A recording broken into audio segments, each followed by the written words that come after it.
अस्सलाम वालेकुम नाजरीन, इमरान याकूब खान साहब और फैसल चौधरी साहब के साथ मैं हूं Samina Pasha. Program view point में आपको खुशामदीद कहती हूं। नाजरीन, जैसा कि आपने जाना कि तहरीक इंसाफ के मजीद 35 अरकान के इस्तीफे मंजूर हो चुके हैं और इस तरह जो कुल अब इस्तीफे मंजूर हो चुके हैं उनकी तादाद 81 यानी 81 बनती है।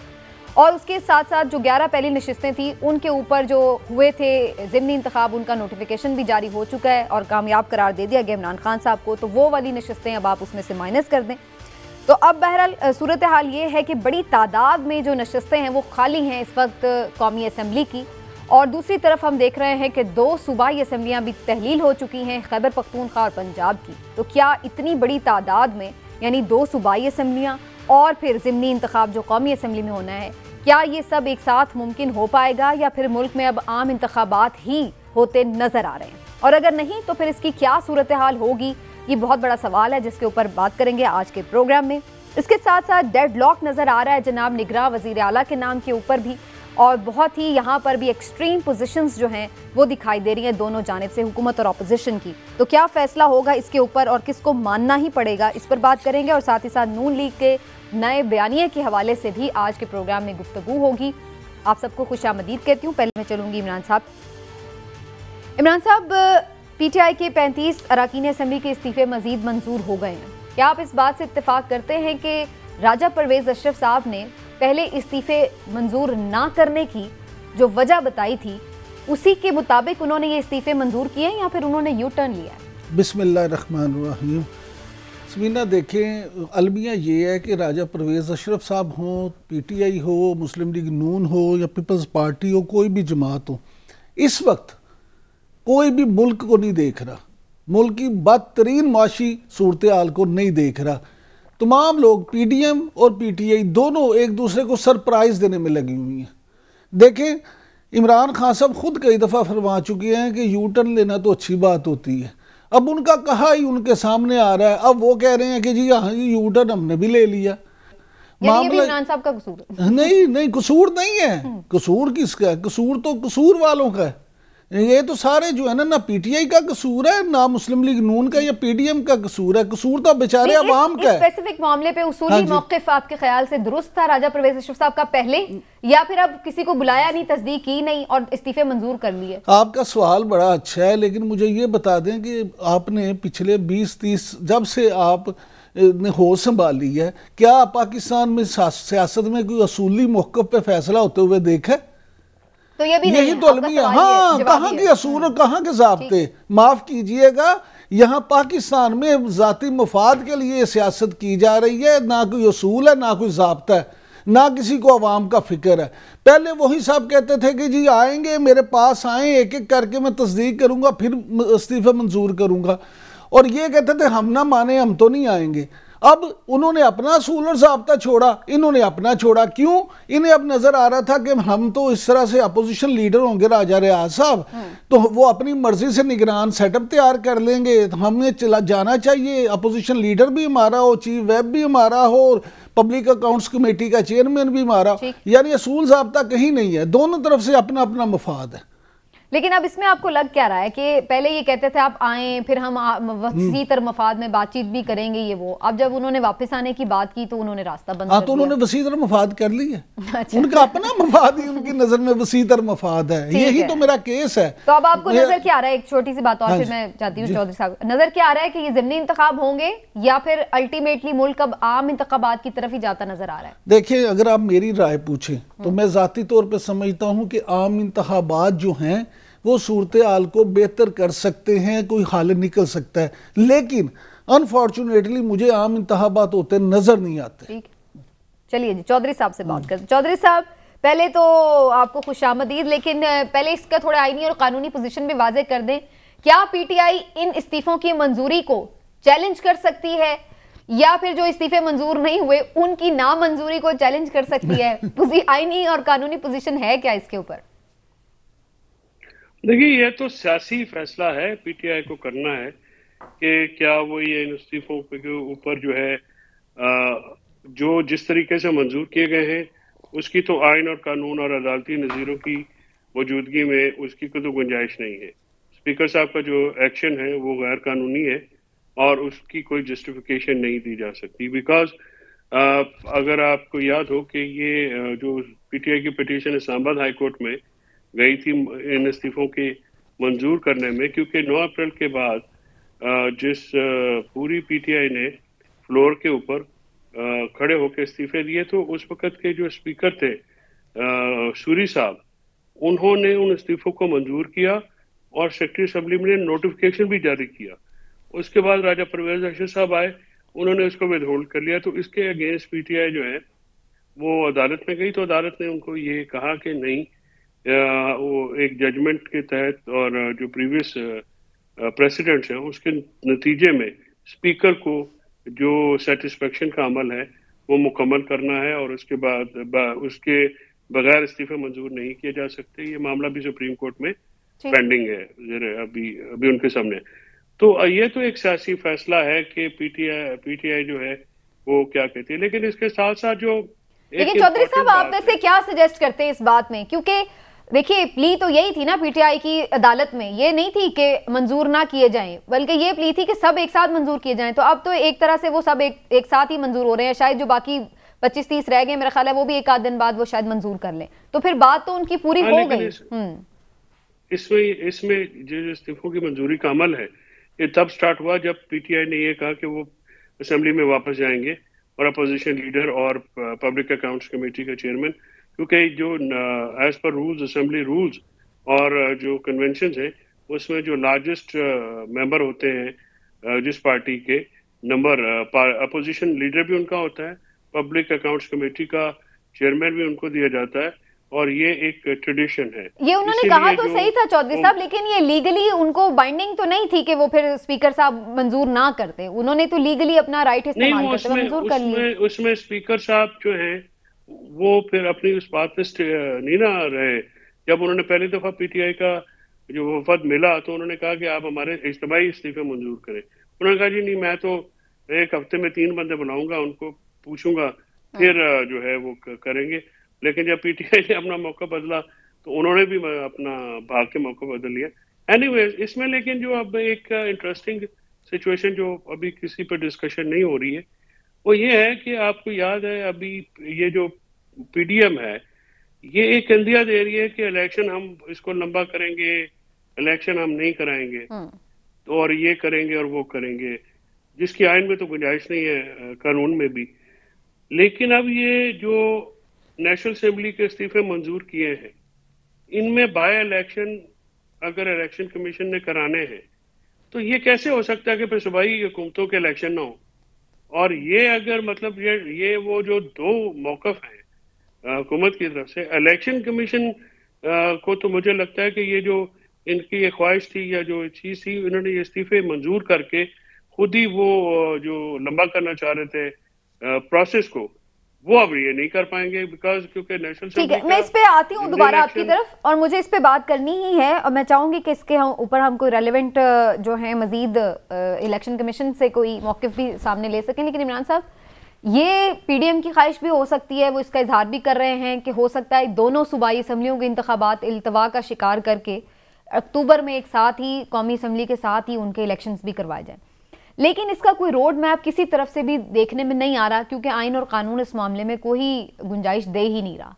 तो आपको लगता है कि कोई इसका इल्तवा मुमकिन बनाया जा सकता है किसी तरीके से? मुझे तो कोई समझ में नहीं आई जो किसी ने भी इसकी सजेशन के ऊपर बात की। यास्मीना, अगर मैं आपसे ये कहूँ कि जो आपने ये बात कही है अभी कि जनाब वो चाहते हैं कि अक्टूबर में जब इलेक्शन हो उसी वक्त इन दोनों असम्बलियों के भी इलेक्शन हो, तो ये बात ही गलत है।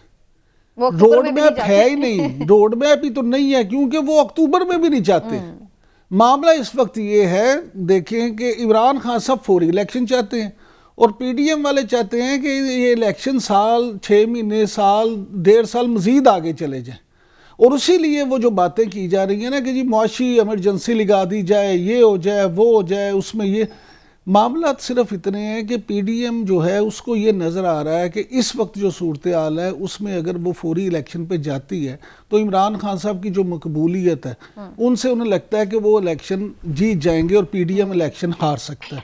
इसलिए वो चाहते हैं कि जो सूरत हाल है, देखें आप क्या समझती हैं कि मियाँ शहबाज शरीफ ने जो भी IMF के साथ जाने का किया और जो मिनी बजट आ रहा है आगे, क्या उन्होंने ये सिर्फ इसलिए किया कि एकदम से वो इतनी महंगाई भी हो जाए और साथ ही वो इलेक्शन में भी चले जाएं ताकि जरा 4 वोट मिलने ने वो भी ना मिले? मतलब उन्हें कोई गारंटी मिली है कि आप ये काम कर लें, इलेक्शन हम नहीं देंगे? गुजारिश ये है कि गारंटी क्या और क्या नहीं, अब इलेक्शन किसी ने नहीं देना। नहीं देखिए, अब नहीं, अब वो चीजें उस तरह से नहीं है।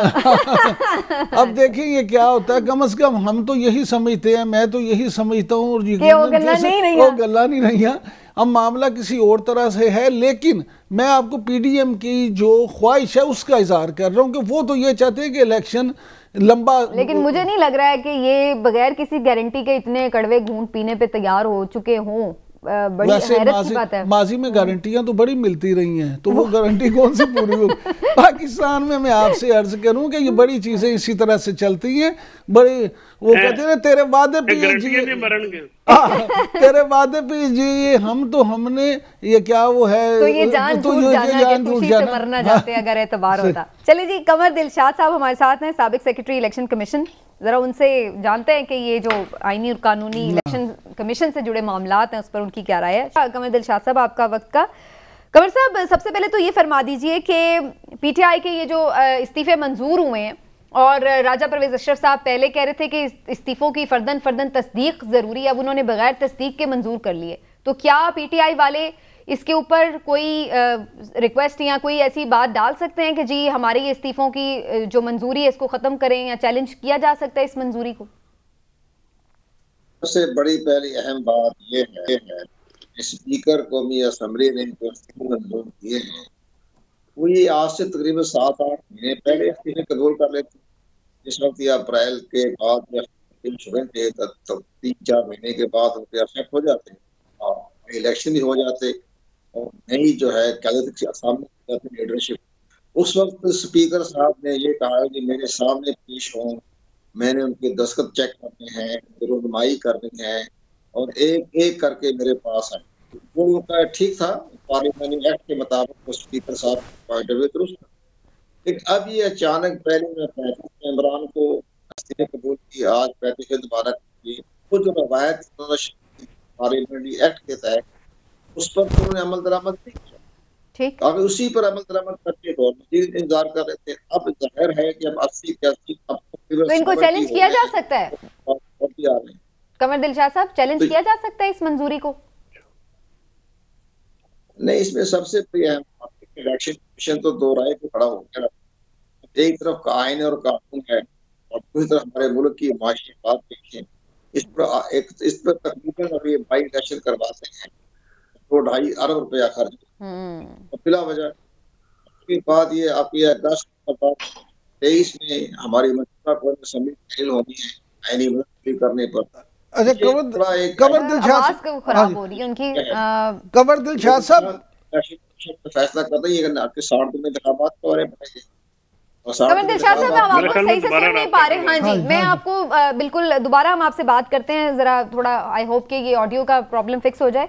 लेकिन चौधरी साहब के पास जाते हुए, चौधरी साहब फिर क्या नजर आ रहा है कि जो बात ये की जा रही है कि आम इंतखाबात के साथ ही सूबाई असम्बली के इंतखाबात हो, आपकी नज़र में ऑप्शन ये नजर आ रहा है कि अर्ली इंतखाब हो जाएंगे सूबाई असम्बलियों के साथ, या फिर सूबाई असम्बलियों का लेट करके जनरल इलेक्शन करवाया जाएगा कौमी असम्बली के साथ? किस में आपको ज्यादा चांसेस नजर आ रहे हैं, किस ऑप्शन पे? जी समीना, पहला आपके जो आप कुंवर साहब से पूछ रही थी, हाँ इनको चैलेंज किया जा सकता है कानूनी तौर पे। इस पे बहुत ज्यादा सुकम है, तो कोई अगर PTI फैसला लेती है तो इसको चैलेंज किया जा सकता है और इसका पॉजिटिव रिजल्ट भी मिल सकता है। अब आ जाते हैं लेट इलेक्शंस का, तो आइन और कानून में कोई गुंजाइश नहीं। हाँ, अर्ली इलेक्शंस की गुंजाइश है और मुझे लगता है कि ये जैसे अब इस्तीफे मंजूर किए गए हैं तो जनरल इलेक्शंस की एक राह हमवार हो गई है, क्योंकि जितने ज्यादा इलेक्शंस होंगे उतने ही PTI को फायदा होगा और उतना ही ज्यादा प्रेशर जो है वो उस महदूद तबके के ऊपर होगा जो असेंबली में बैठा हुआ है, खासकर जो कौमी असेंबली में बैठे। लेकिन तब प्रेशर तो तब होगा ना चौधरी साहब जब वो लड़ेंगे। वो तो कह रहे हैं हमने लड़ना ही नहीं है, ये जो ज़िमनी इंतखाब कौमी असेंबली के। ओहो, ये आपको मैं बता दूं, ये लड़ना पड़ता है, वरना जो है ये जगह जो है ये फिल इन द ब्लैंक्स हो जाती है। और अगर MPA जो है वो इलेक्ट होगा और MNA इलेक्ट ना हुए, नॉर्मली क्या होता है कि MNA जो है वो नीचे MPAs अपने सिलेक्ट करते हैं, अगर एमपीएस पहले इलेक्ट हो गए तो फिर उन्होंने एमपीएस नहीं सर, मैं उनकी नहीं, सूबाई असेंबली तो वो लड़ रहे हैं। मैं कह रही हूँ ये जो अभी इन्होंने 70 मंजूर किए हैं ना इस्तीफे, मैं उनकी बात कर रही हूँ कि उन ज़िमनी इंतखाब में मौलाना साहब का अनाउंसमेंट है कि हम नहीं लड़ेंगे इसके ऊपर। नहीं, वो कहते रहते हैं अनाउंसमेंट, तो कल स्पीकर ने भी की थी कि जो बाकी हैं वो आ जाएं। वो तो ये तो 1 मिनट भी नहीं लगाते वो बदलने में। ये बातें आप छोड़ दें।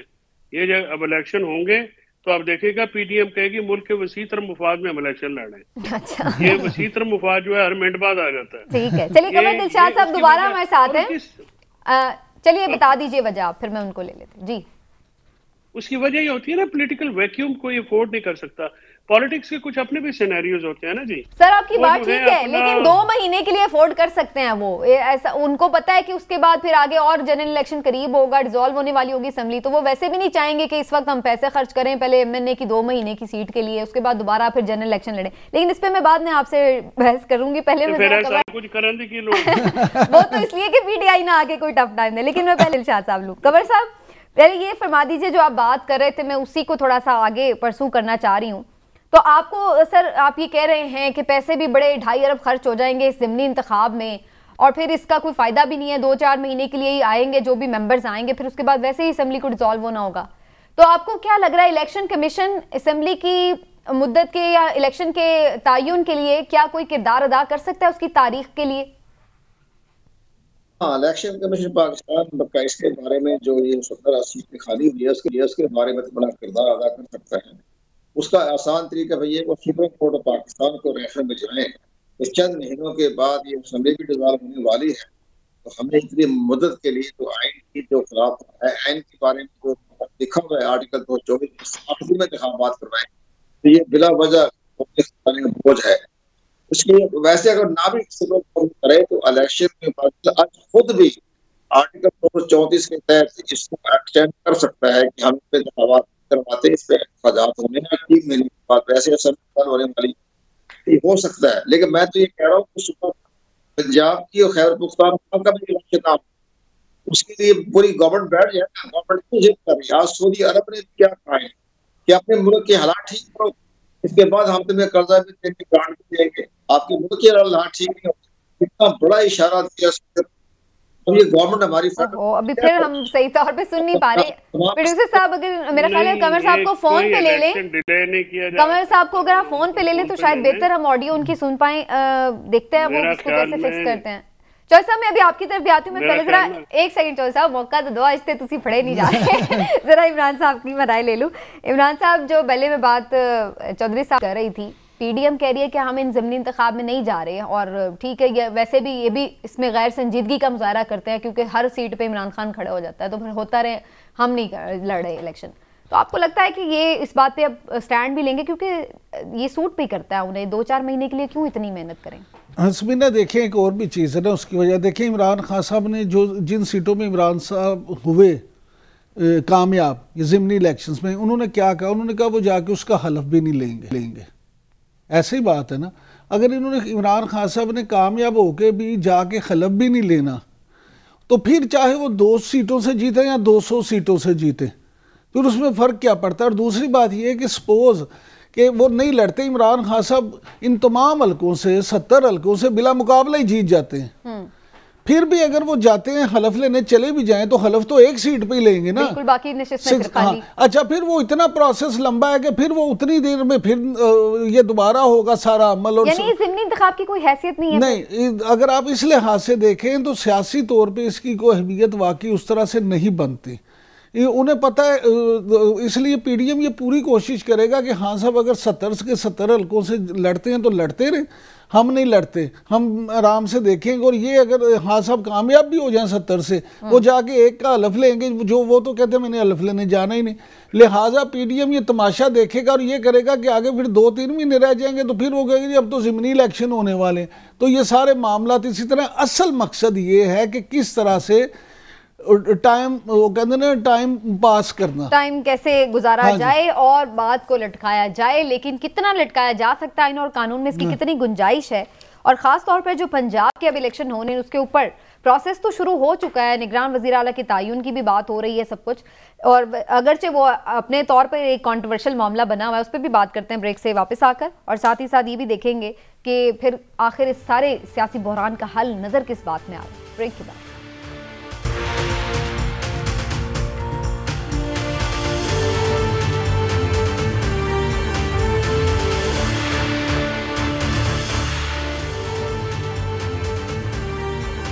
वेलकम बैक जी। और ब्रेक में ये ब्रेकिंग न्यूज़ आपने देखी कि वज़ीर आला केपी के जो हैं वो उनका नाम डिसाइड हो गया है, और बड़ी अच्छी बात यह है कि अपोजिशन और हुकूमत ने मुत्तफ़िक़ा तौर पर साबिक़ चीफ सेक्रेटरी आज़म खान का नाम जो है उसको डिसाइड कर लिया है as a care taker chief minister, और इमरान खान साहब ने भी इसकी मंजूरी दे दी है। अपोजिशन की तरफ से ये नाम फ्लोट किया गया था, जिस पर हुकूमत ने भी एतमाद का इजहार किया, तो ये बड़ा ज़बरदस्त हो गया है। पंजाब में अभी सूरत हाल ख़राब है इस हवाले से, लेकिन जो केपी में ये हुआ है डेवलपमेंट, इसके ऊपर मैं एक शॉर्ट कमेंट ले लूँ।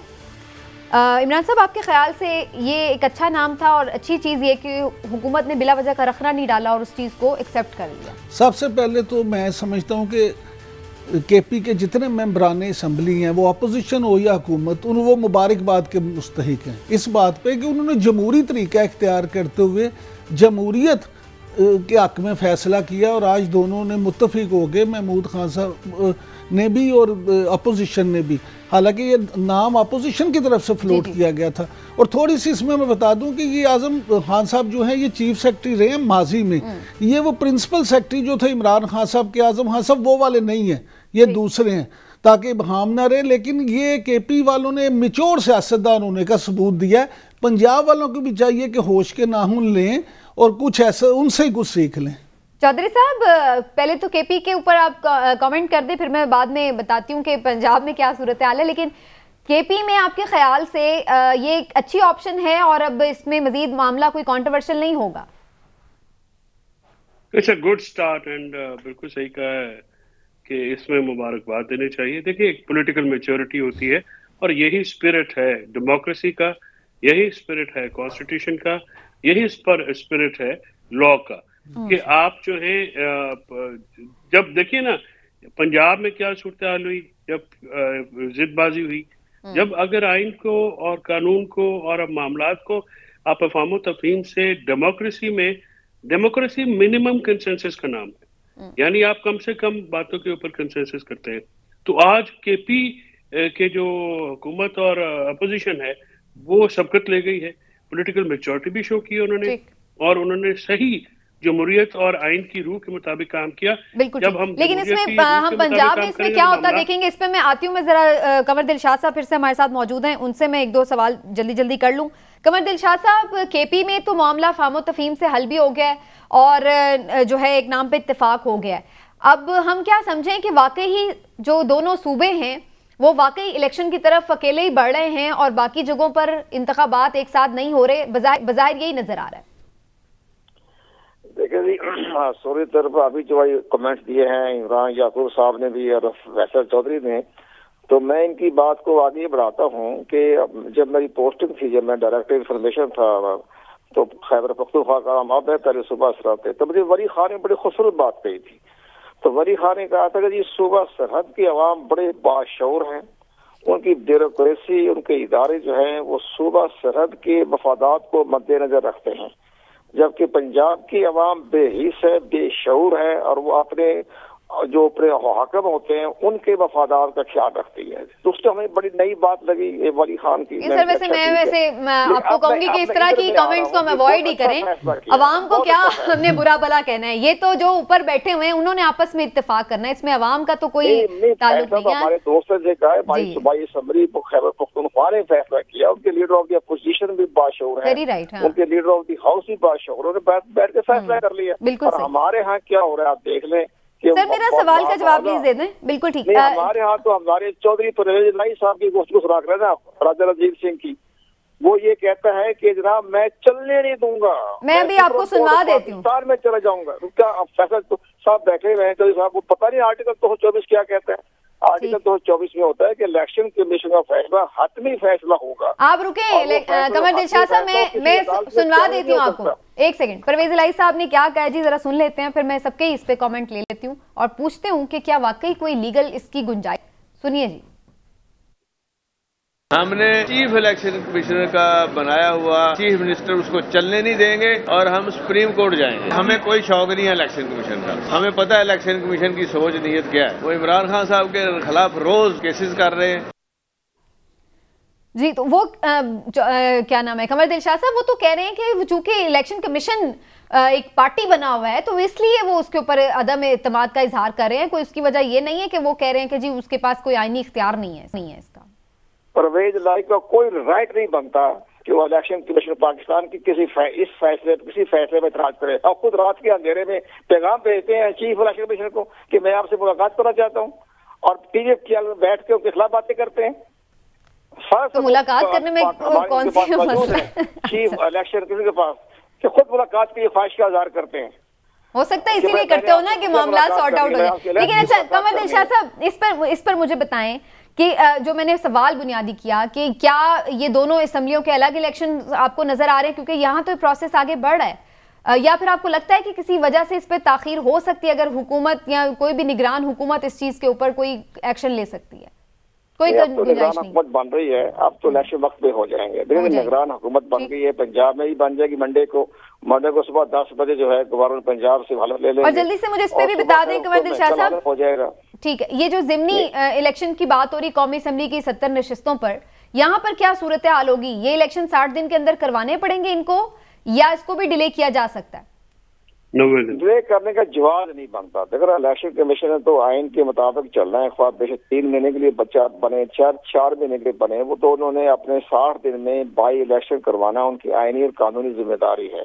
अब इमरान खान साहब ने कहा है, जैसे कि फाज चौधरी साहब ने भी कहा है कि जी इमरान खान साहब 35 हल्कों में इंतखाब लड़ेंगे, अब वो 70 हल्के में इंतखाब लड़ लें, और जब 272 का इलेक्शन हो आपके अक्टूबर 2023 में, तो फिर 272 की सीट पर इलेक्शन लड़ने उनकी मर्जी है, बेताज बादशाह है।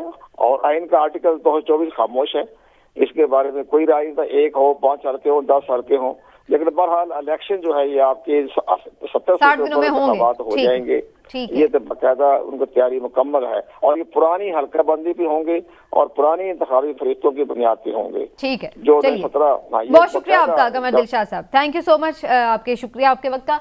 अब यही मैं बाज़ारा चौधरी साहब से पूछ रहा हूँ। चौधरी साहब, आइन वाज़े इस बात पर कि अगर जो वजीर आला है और अपोजिशन लीडर उनका इत्तेफाक ना हो तो पार्लिमानी कमेटी में इत्तेफाक ना हो तो फिर इलेक्शन कमीशन तयन करेगा। तो परवेज इलाही साहब किस हैसियत से ये बात कर रहे हैं कि जी हम चलने नहीं देंगे, सुप्रीम कोर्ट जाएंगे? नहीं, हैसियत तो वो एक सियासी जमात के सरबराह है, अपना 2 दफा वज़ीर आला रहे पंजाब क्या है ये मेरा नहीं, उसमें इलेक्शन कमीशन का फैसला जो है वो हतमी है। वो इलेक्शन, इसमें आइन बड़ा क्लियर है। उसमें अगर कोई चैलेंज करना चाहे तो चैलेंज करने पे तो वज़ारा किसी को कदम थोड़ी लगाई जा सकती है, कि अगर कोई एतराज करे। मसलन वो जो आपको पता है कि वो जो नकवी साहब है जिनका नाम फ्लोट किया गया है, उनकी और चौधरी परवेज इलाही की फैमिली की वो जो मुखासमत है शुजा साहब की और परवेज इलाही की फैमिली में, उसमें कहा यह जाता है, जो ज़राए खानदानी ज़राए ये बताते हैं, उसमें मोहसिन नकवी साहब का बड़ा किरदार है दोनों घरों की लड़ाई कराने में। वो ये कहते हैं, लिहाजा वो जो है वो क्योंकि उनका टिल्ट जो शुजा साहब और सालिक साहब की तरफ ज्यादा है, तो मोहसिन इलाही साहब और परवेज इलाही साहब को इस पे एतराज है। इनकी काफी करीबी जो है वो रिश्तेदारी भी थी, और इसमें जो कह रहे हैं कि जो मोहसिन नकवी साहब हैं उन्होंने काफी नेगेटिव किरदार अदा किया, और सालिक साहब बकौल उनके मोहसिन नकवी साहब जो है, मैं तो ज़ाती तौर पे नहीं जानता, वो एक चैनल रन करते हैं, वो चैनल काफी फ्यूरियसली पीटीआई की मुखालफत करता है, और उसमें इमरान खान साहब के खिलाफ भी, यानी उनका तासुर यही है कि वो इलेक्शन अनबायस्ड नहीं होंगे, बल्कि वो ज्यादा उनका उनके खिलाफ ही होंगे, बल्कि आई होप कि इलेक्शन कमीशन जो है उस पे सेंस प्रिवेल करेगी। उम्मीद तो अच्छी रखनी चाहिए, और वो एक बेहतर नाम जो है उन चारों में से उसको निगरान बना। चौधरी साहब की जो भी उनके बारे में राय हो मोहसिन नकवी साहब की, लेकिन आम तासुर उनके बारे में ये तो है कि वो जरदारी साहब के बड़े करीब है, और उन्होंने ही बुनियादी तौर पर उनका नाम फ्लोट किया था। और बहुत सारे लोग ये भी कहते हैं कि बहुत सारे जो सियासी मामलात हैं जोड़ तोड़, उसमें बाकायदा वो शामिल भी रहे हैं। तो आपके ख्याल से ये एक ऐसा नाम उन्हें फ्लोट करना चाहिए था, अपोजिशन को भी मुनासिब नाम है? समीना, मुझे आप ये बताएं कि किसी के करीब होना कोई उसके लिए ये हो जाता है कि स्टिग्मा बन गया कि अगर आपका किसी से अच्छा ताल्लुक है तो आप नाअहल होगे, ये तो बात नहीं है। मैं ज़ाती तौर पे समझता हूँ कि मोहसिन नकवी साहब जो हैं वो एक अच्छी चॉइस है। देखिए ये चारों लोग जो हैं, आइन में जब ये तब्दीली करके तरीकाकार वज़ा किया गया था ना कि अपोजिशन और हुकूमत मिल बैठ के ये फैसला करें, उसकी बुनियादी वजह ये थी कि लोग बैठ के आपस में काबिल कबूल हल तलाश कर लें और फिर उस पर एतराज़ात ना हो। अब उसमें तरीकाकार ये हुआ कि 2 नाम हुकूमत ने दिए, 2 नाम इन्होंने दिए। अब हुकूमत ने जो नाम दिए, देखें पहले तो नवीद चीमा साहब का नाम ही नहीं था, नसीर खान साहब का नाम वापस लेके इनका भी नाम दिया गया। एक साहब जो हैं अहमद सुखेरा साहब, अहमद नवाज सुखेरा साहब, वो अभी हाजिर सर्विस मुलाजिम है पाकिस्तान के। अब पता नहीं आइन ज़्यादा कानूनी बात तो फैसल चौधरी साहब कर सकते हैं कि क्या हाजिर सर्विस सरकारी मुलाजिम जो है वो निगरान वज़ीर आला बन भी सकता है कि नहीं, क्योंकि कुछ लोगों का ख्याल है कि आइन में इसकी प्रोविजन नहीं है, लेकिन ये कानूनी मुझे उस तरह से नहीं पता क्योंकि मैं माहिर कानून नहीं हूँ। आहद चीमा साहब वो जो हैं पहले सरकारी मुलाजिम थे, उन पे इमरान खान साहब की हुकूमत में केसेस भी बने, वो नैब के जो हैं असीर भी रहे, लेकिन तमाम केसेस में वो बाइज्जत बड़ी हो गए। और वैसे जो ब्यूरोक्रेट्स हैं, उनके जानने वाले हैं, वो उनके बारे में बड़ी अच्छी राय रखते हैं कि वो अच्छे अफसर हैं, बड़े डूअर हैं, उनका बड़ा अच्छा कैरियर रहा। मोहसिन नकवी साहब की जो बात है, देखें वो पढ़े लिखे एक नौजवान है, काबिलियत पे भी किसी की कोई इतराज नहीं कर रहा, लेकिन उनकी उस पे बात ये कि जब आप और उनकी अगर किसी के साथ ताल्लुकदारी हो तो उस पे भी कोई इतराज नहीं, बिल्कुल ऐसे। लेकिन सवाल ये कि जिस मकसद के लिए उन्हें अपॉइंट करना है उसमें वो ताल्लुकदारी क्या कोई असर छोड़ेगी या नहीं, ये बुनियादी मेरी जाती राय है कि मोहसिन नकवी साहब अगर निगरान वज़ीर आला पंजाब बनते हैं तो मेरा नहीं ख्याल कि वो किसी तरह के भी तस्सुब का मुजाहरा करें। मैं ये समझता हूँ कि उस मनसब पे बैठने के बाद वो शायद इतने स्ट्रिक्ट हो जाएं कि आम लोगों को ख्याल भी नहीं है, क्योंकि मैं ज़ाती तौर पे मोहसिन नकवी साहब को जानता हूँ। वो जब मेरिट और डीमेरिट्स की बात आती है तो वो बड़े सख्त हो जाते हैं, बल्कि पंजाबी कहते हैं, बाज़ लोग तो ये कहते हैं वो कोई बेदीद हो जाते हैं।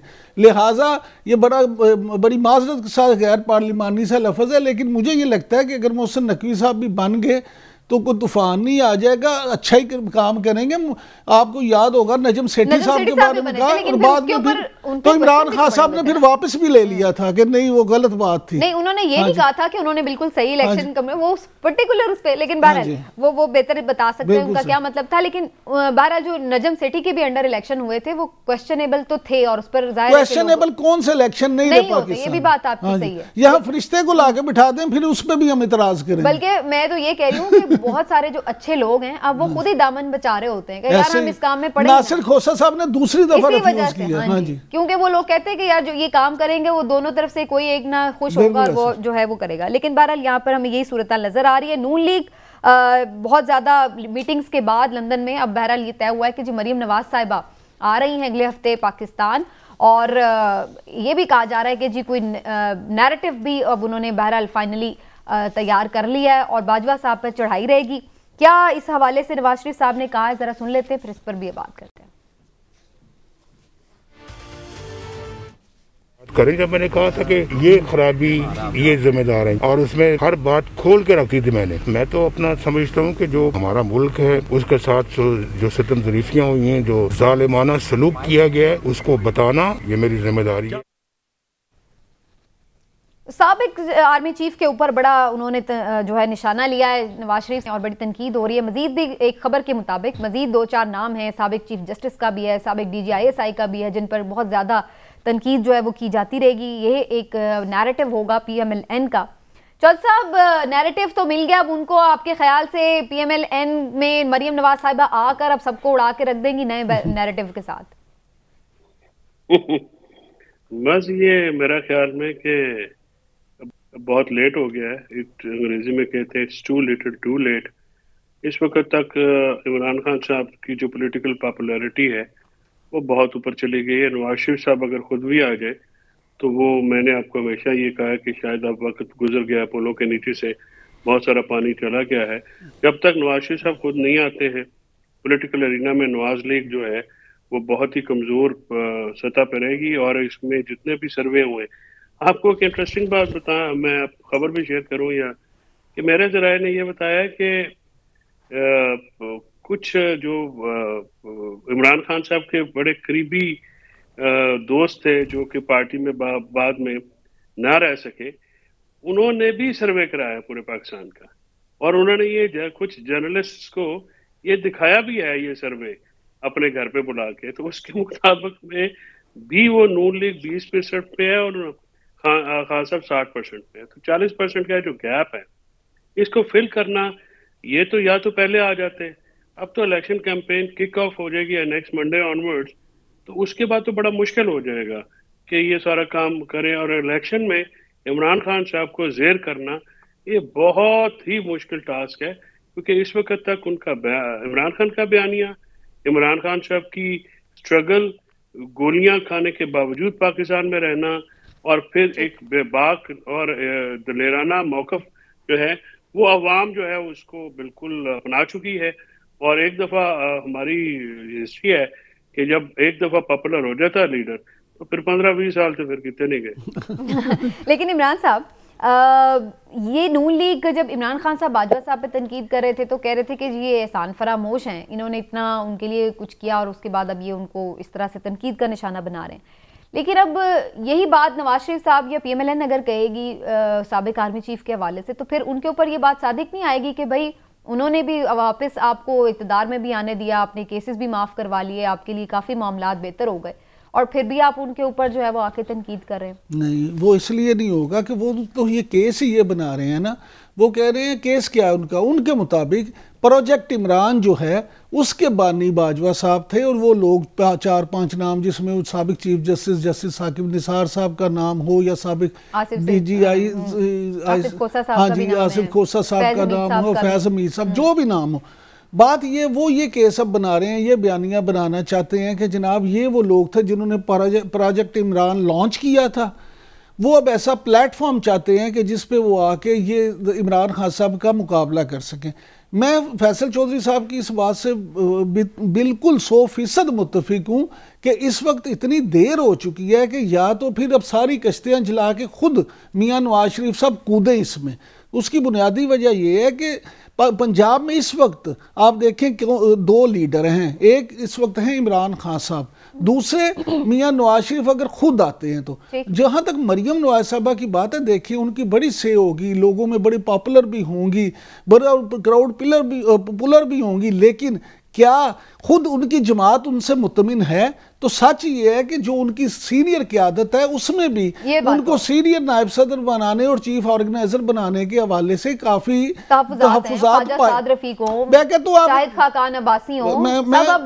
मैं ये कहता हूँ आप छोड़ दें, को बोले या ना बोले, लेकिन जो प्राइवेट महफिलों में वो बात करते हैं खुद हम, क्योंकि बतौर साफ़ी हमें मिलना जुलना रहता है, तो हमारे साथ याद होगा आपको कि PTI इमरान खान साहब के आखिरी दिनों में इनके वजीर भी बहुत सारी बातें करते थे, तो अब मुस्लिम लीग नून वाले भी जो हैं वो रोते हैं कि जनाब ये तो पार्टी का बेड़ा गर्क हो जाएगा। क्या वाकई ये लोग पार्टी छोड़ भी देंगे या सिर्फ तहफ़्फ़ुज़ात तक ही रहेंगे? एक छोटा सा ब्रेक लेते हैं, वापस आकर PMLN की सियासत पर कुछ मजीद बात भी करेंगे। हमारे साथ रहिए।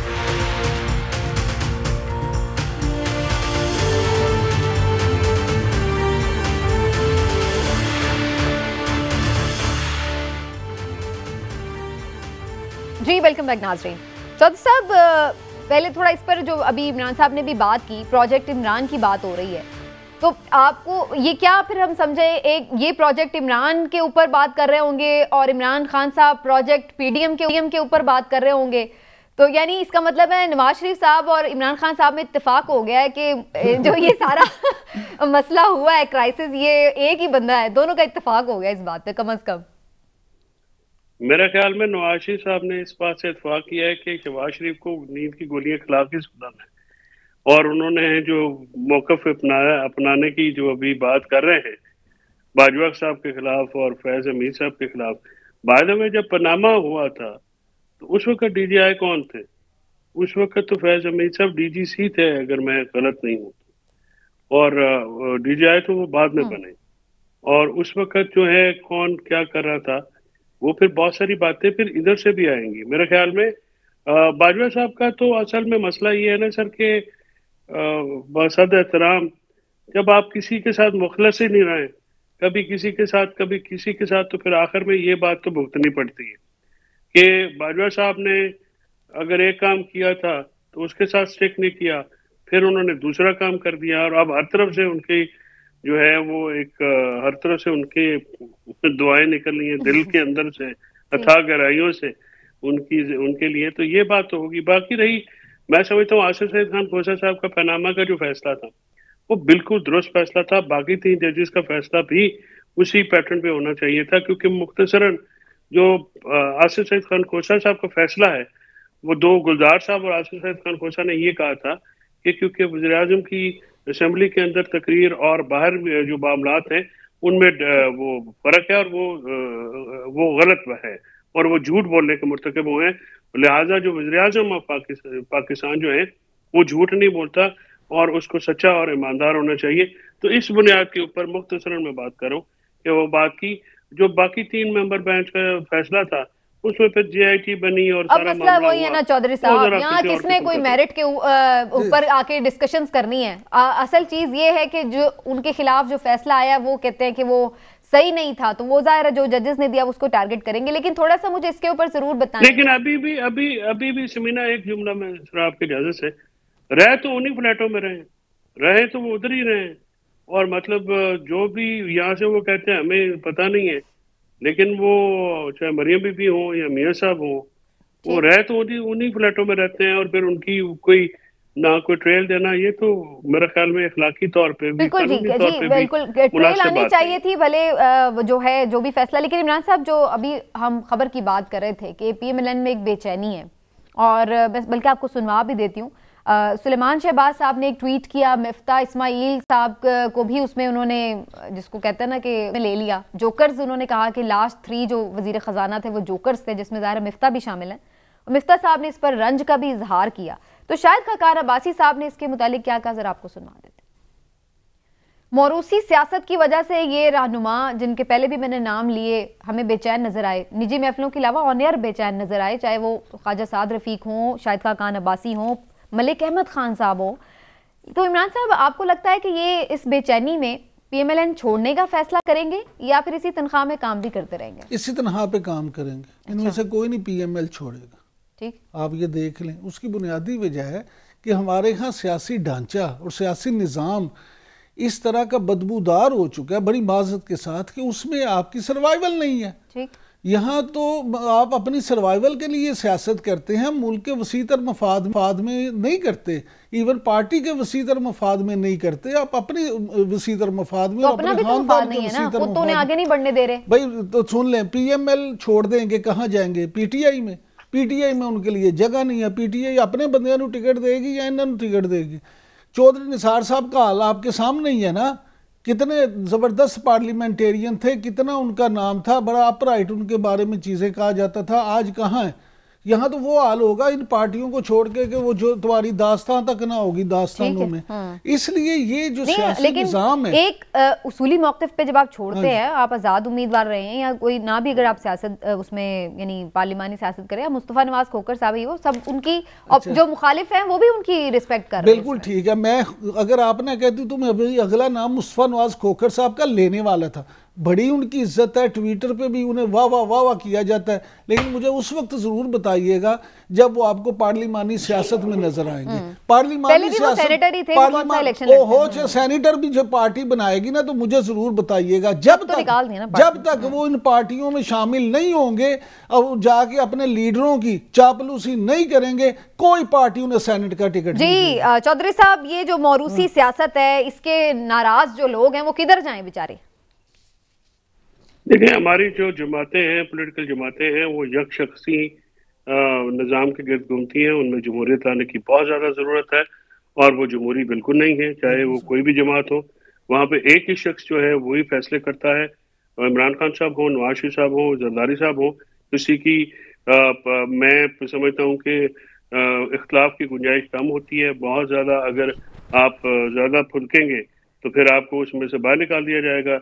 मुस्तफा हमारा बहुत ही प्यारा दोस्त है, लेकिन उसकी पार्टी ने उसको बर्दाश्त नहीं किया। PTI वाले पार्टी में नहीं तो चांद साहब PTI में गए नहीं थे, बेचारे फिर वापस आए। क्यों साहब? चांद साहब ने नहीं, हजूर चांद साहब ने तो जाती ये की कि हारने के बाद वजारत भी मिली। चांद साहब का तो मैं समझता हूँ कि मौक़िफ़ बिल्कुल ठीक नहीं है। वो मेरा उनके साथ चलिए जी इसमें डिस्कशन फिर किसी वक्त भी करेंगे। प्रोग्राम का वक्त खत्म हो गया चौधरी साहब, तो नाज़रीन आज यहीं पर बहस को समेटते हैं इंशाल्लाह, इस उम्मीद के साथ कि आगे कुछ सूरत हाल बेहतर और मामलात किसी बेहतरी की तरफ जाए। आज के प्रोग्राम से इजाजत दीजिए, अपना ख्याल रखिएगा।